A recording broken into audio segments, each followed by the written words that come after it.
So if you haven't tried Pear Deck yet, this tutorial walks you through why you might want to.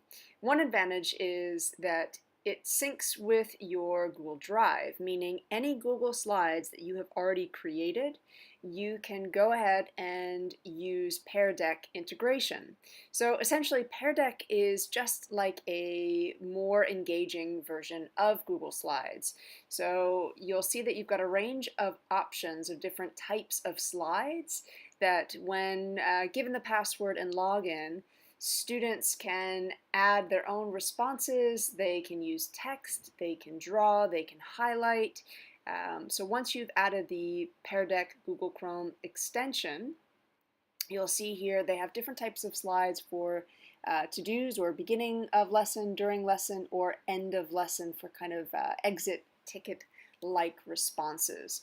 So we'll check one out right now. So I've selected beginning of lesson, and this would be something that I would leave up on the screen so students can come in and they could simply just, I'm asking them here to draw the two most important tools that a good presentation needs.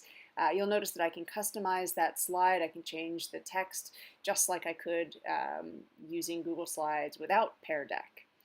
So I'm going to add another one, and I'm picking this slide from during lesson, so you can see me scrolling through all of the different options there.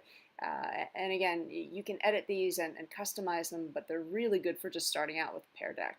So I'm going to change the text, and I'm going to ask students, what is the 8 to 12 word message that your audience will need to remember? And I'm going to change the text there.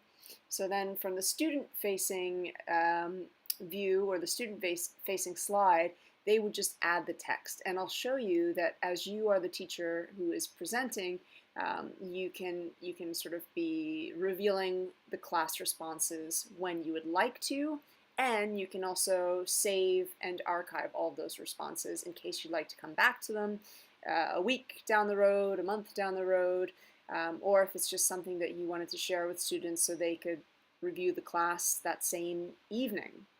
So this is what it would look like to your class. They would need to go to joinpd.com and enter in that code. And I'm showing you the view from my phone, what that looks like. So I would enter in the code.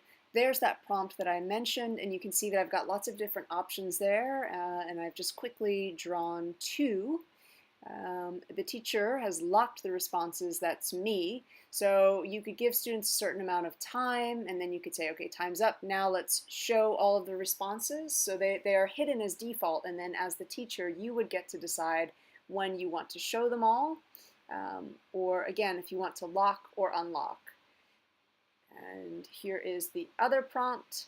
And I just want to point out that what's really nice is you can turn on student paced. So if you actually wanted students to do this for homework, or if you didn't want it to necessarily be a fixed 5-minute time session, more like a class activity where students could take as long as they want, that's a really nice option. So when you end the session, you can also ask for all the student responses to be saved, and that will get saved directly to your drive as a Google Doc as well. So again, in terms of reflection, that's a really great built-in feature. So if you've not yet checked out Pear Deck, why not?